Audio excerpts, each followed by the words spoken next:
I'm back with your next class, and in today's class we are going to start with biological classification. Alright? So biological classification. First of all, what is classification? Classification means forming groups of organisms based on their similarities and dissimilarities. Alright? So here what do we need to do? We need to take up few organisms. We need to study them and find out whether they are similar or dissimilar, and then those which are similar organisms, we need to categorize them as a group. That's what is classification all about. But then why do we have to do so? What is the need for classification? The need for classification is very simple, that it makes our study of the living world very easy. Alright? How?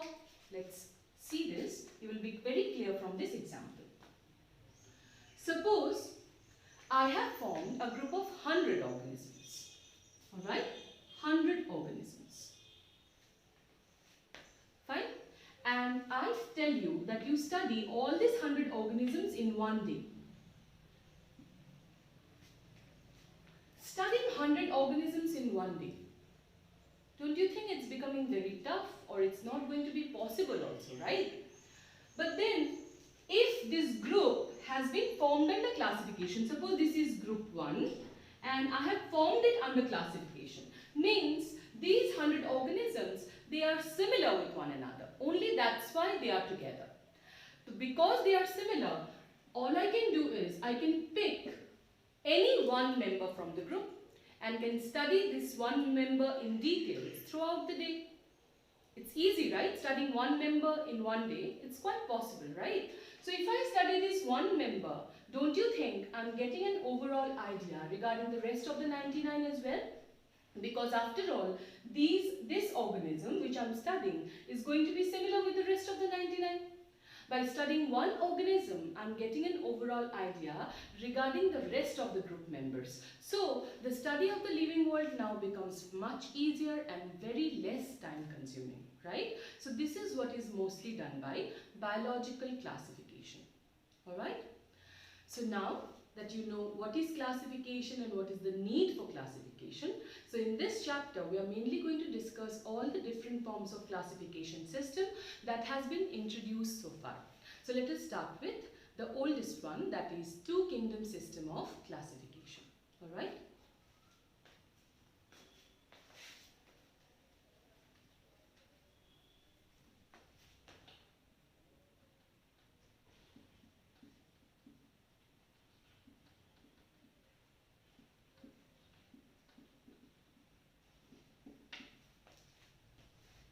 Two kingdom system of classification. It was founded by Carolus Linnaeus. All of you know he is known as the father of taxonomy, isn't it? Now Carolus Linnaeus in around 1758, he formed two kingdom system of classification. As the name itself suggests, this classification system divides the whole living world into two kingdoms. One is Plantae, another is Animalia. That means, according to this system of classification, the organisms that are present in this world are either plants or animals.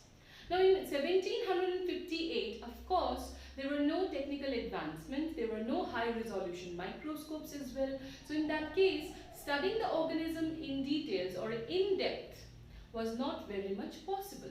That's why two kingdom system of classification is based on certain very simple parameters like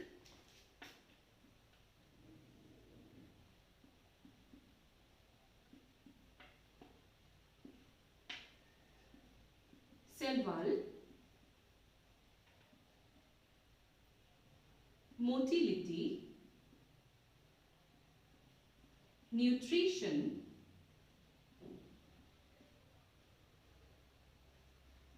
growth, etc. Alright? Like, if an an organism possesses cell wall, it was regarded as a plant. If it does not have a cell wall, it was regarded as animal. Likewise, if the organism can move, it has motility, it was regarded as animal. If it cannot move, it was regarded as a plant. If the nutrition is autotrophic, then of course it is a plant. And if it is heterotrophic, in that case it's an animal. Likewise, growth. If growth is indefinite, of course it is going to be a plant, or else if it's definite, then it's going to be a animal. So based on these simple parameters, the two kingdom system of classification was formed, and it was well accepted and was also practiced for several years. But then eventually, certain objections started to show up regarding the two kingdom system of classification. Now these objections were nothing but certain organisms themselves. They had a mixture of characteristics. That means a few of the characteristics were like plants and a few of the characteristics were like animals. So Carolus Linnaeus did not know where to place such organisms. So it is at that time that when the drawbacks or objections to this classification system started to increase, the list of such organisms started to increase, finally two kingdom system of classification had to be discarded off. Alright? So let us see what were the drawbacks. Drawbacks.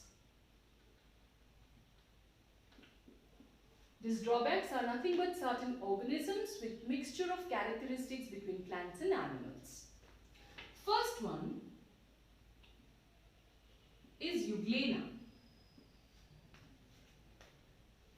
Euglena is even today referred as a connecting link between plants and animals. Alright? Why is it so? That's because of a unique mode of nutrition that Euglena possesses. Euglena has mixotropic nutrition. Means it is autotrophic in the presence of light but heterotrophic in the absence of light. Alright? Plus Euglena has also flagella. That means it is motile. So as per nutrition, it's like plant and animal mix. As per motility also, it's like animal. Likewise, it does not even have a cell wall. Accordingly also like an animal. But then it has chloroplast. It can photosynthesize. That's again like a plant. So because of this confusion, Carolus Linnaeus, he did not know where to place Euglena. And he classified Euglena in both plant and animalia. Now the very reason why we are classifying is to separate the organism so that we can identify them or study them well. If I classify an organism in both the categories, can that be justified? Can an organism be a plant as well as an animal at the same very time? Of course not, right? So in that case, Euglena is one of the biggest drawback of two kingdom classification. Next is Chlamydomonas. Chlamydomonas is a green algae, okay, unicellular green algae. Now Chlamydomonas, it has a cell wall and it has autotrophic mode of nutrition just like plant. But then it possesses flagella and it is motile just like animal. So again, it poses a drawback to two kingdom classification. Next is slime mold.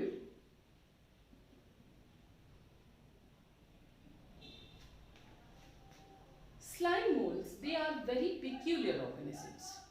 They, during their vegetative phase, do not possess any cell wall and hence behave like animals. But as soon as they enter the reproductive phase, they start to undergo sporulation. They start bearing some spore-forming bodies. Their spore-forming body or their spores possesses true cell wall, means hard, rigid cellulosic cell wall. So, in the vegetative phase, not having a cell wall, they behave as animal, and in the reproductive phase, bearing cellulosic cell wall, they behave like plants. So, even they possess particular threat to or drawback to two kingdom system of classification.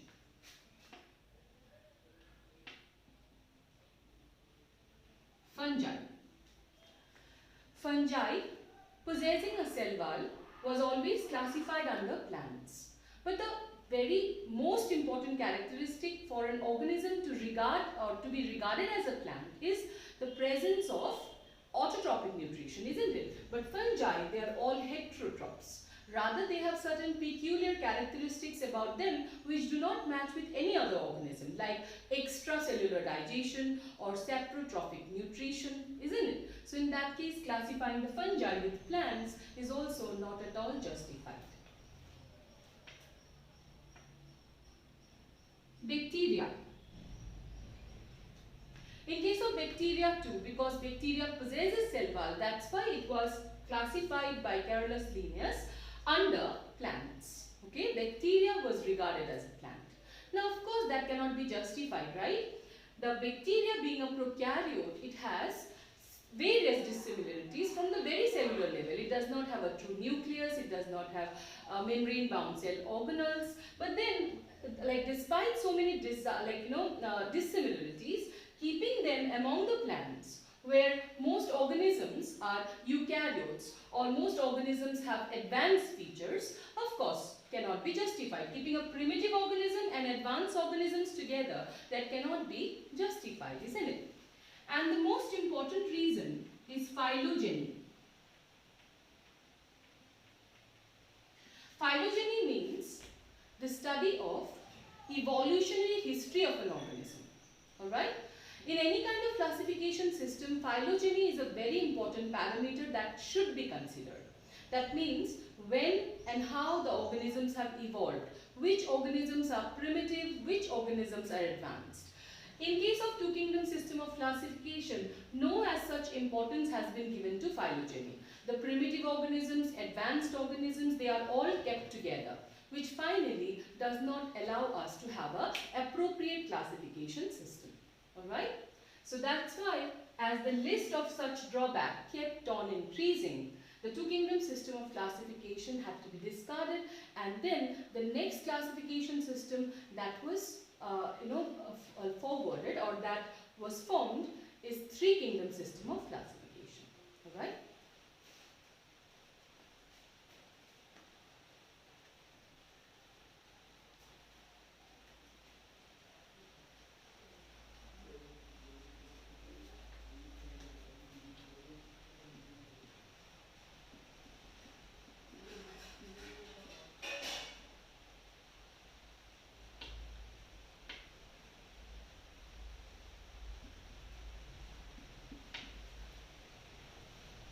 Three kingdom system of classification was founded by Haeckel. He formed the three kingdom system of classification, and as the name itself suggests, three kingdom system of classification consists of three kingdoms,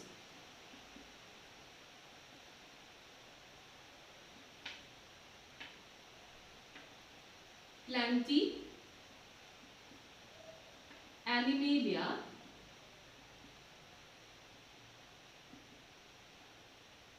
as usual, and a new kingdom has been added here, that is Protista. That means a particular kingdom has been added where all the unicellular organisms, be it prokaryote, be it eukaryote, all the unicellular organisms, irrespective of they being prokaryote or eukaryote, were placed under Protista. So Protista was the new kingdom of unicellular organism that was formed by Haeckel.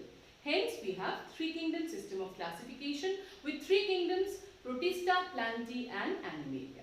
Alright? After this was four kingdom system.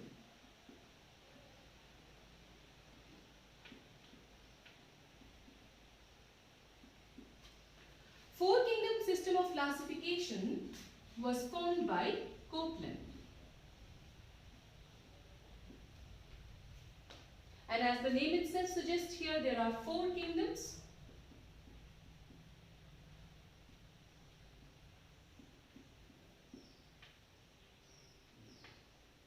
Protista, Plantae, Animalia, as usual. The new kingdom that's been added here is Monera. So what has been done in Monera? Monera is a new kingdom where all the prokaryotes are going to be placed. So from the Protista, Protista was a kingdom of unicellular organisms where both prokaryotes and eukaryotes were present. So all those prokaryotes now have been shifted to Monera. So Monera is a new kingdom that was introduced in four kingdom system of classification. This was a kingdom of prokaryotes. Alright. Finally, the most well accepted system of classification was put forward in 1969 by R.H. Whittaker. Alright. And that system of classification is known as five kingdom system of classification. In this chapter, we are mainly going to continue with five kingdom system of classification itself. Alright. So let's see what the five kingdom system of classification is all about.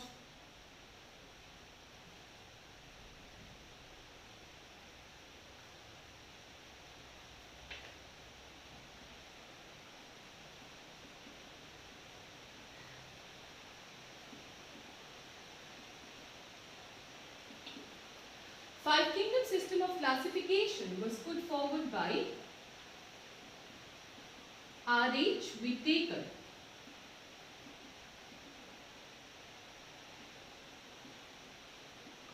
In 1969. Here, there are five kingdoms.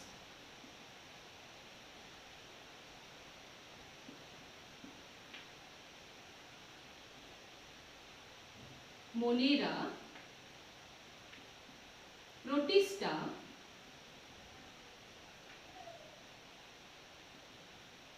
fungi. Now this is the new kingdom that has been added.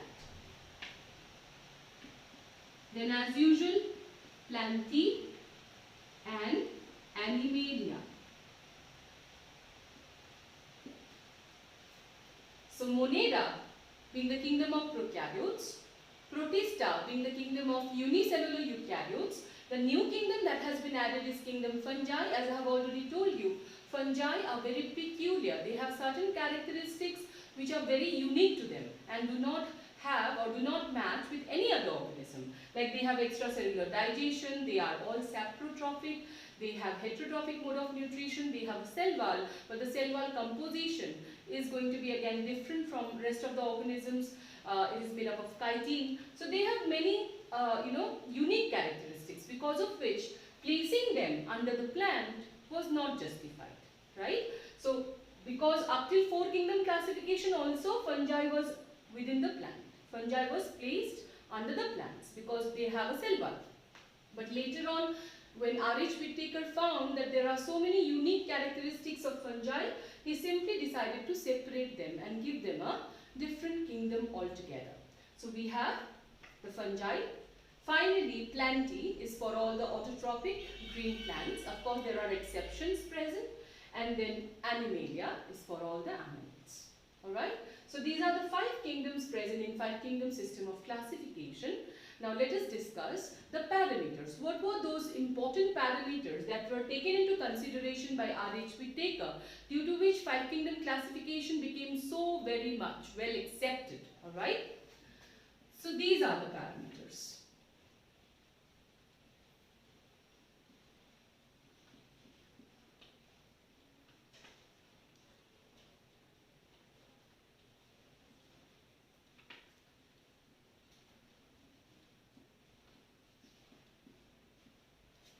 Cellular organization. Under cellular organization, it was considered whether an organism is prokaryote or eukaryote.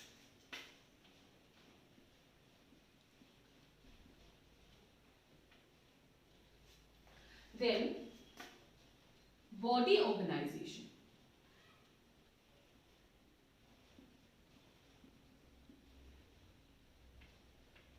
That is mainly to consider whether an organism is unicellular or multicellular.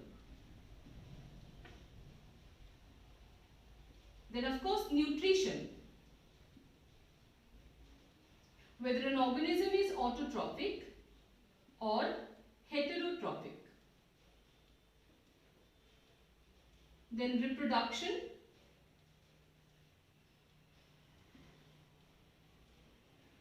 then finally the most important being phylogeny, that is evolutionary history of an organism. So that is why while R.H. Whittaker, he classified the five kingdom classification system, he also considered whether an organism is primitive or it is advanced or when exactly it has evolved. Accordingly, he has classified the organisms. So these are the important parameters which are going to be present in or which were regarded in five kingdom system of classification. Alright.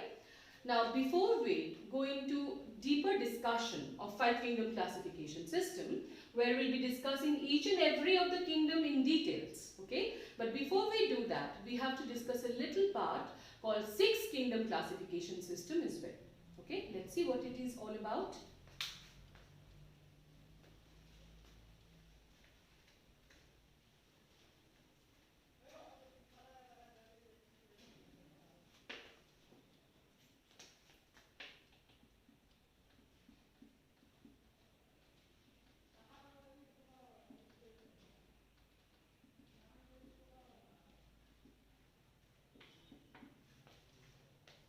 Sixth kingdom classification, it was formed by Carl Lewis. Alright, and it is the most advanced classification system. Here, there are six kingdoms.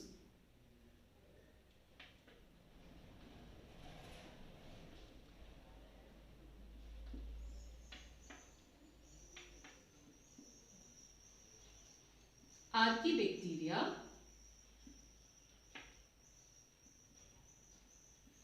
Eubacteria. After that, as usual, Protista, fungi, Plantae, and Animalia. Alright. Now, Archaebacteria and Eubacteria, they together under five kingdom classification forms the kingdom Monera. Alright. So Carlos, what he did is, he studied all the organisms of Monera and he found that Archaebacteria, it was very different from the rest of the members of Monera. Okay. Archaebacteria had certain very unique or peculiar characteristics which did not match with any of the members of Monera. Because of that, Archaebacteria was separated from Monera and it was given a separate kingdom. Alright, that's why we have Archaebacteria, the newly introduced kingdom. Then, apart from Archaebacteria, the rest of the members have been kept under Eubacteria. Then comes Protista, fungi, Plantae, and Animalia. Is that clear? Now, do remember certain important points here. Carduse's sixth kingdom classification is mainly based on 16S rRNA studies. He found that the 16S rRNA of Archaebacteria have certain very unusual nucleotides. Okay? So from the very genetic level itself, Archaebacteria is very, very different from the rest of the members of Monera. Alright? So that's why Archaebacteria could be very well separated and could be given a separate kingdom. So it is based on 16S rRNA studies. Alright? Understood this? Also another important point is that Archaebacteria, they are very different from the rest of the members of Monera as per their cell wall. Cell wall of Archaebacteria is not made up of peptidoglycan, which is present in the rest of the members of Monera. It's made up of proteins and sometimes the cell wall may be also absent. Alright? Likewise, as per cell membrane also they are very different.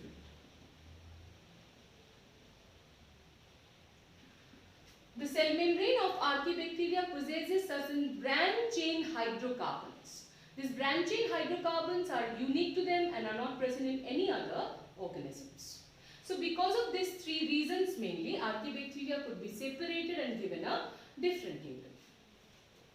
Now, when Carl Lewis started to study these organisms further into details, he found that he can further separate, or you can say differentiate, these organisms present in the living world into 3 domains. Okay, 3 domains.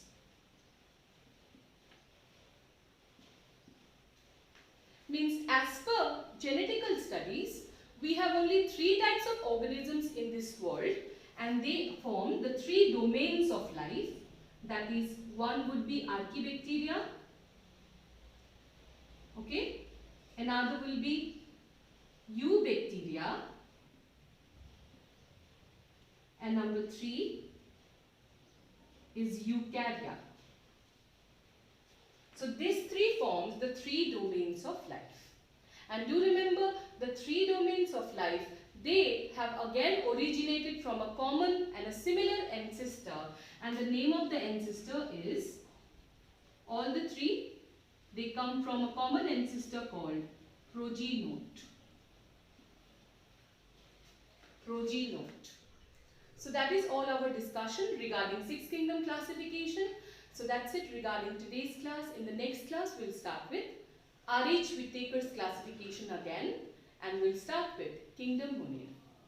Thank you.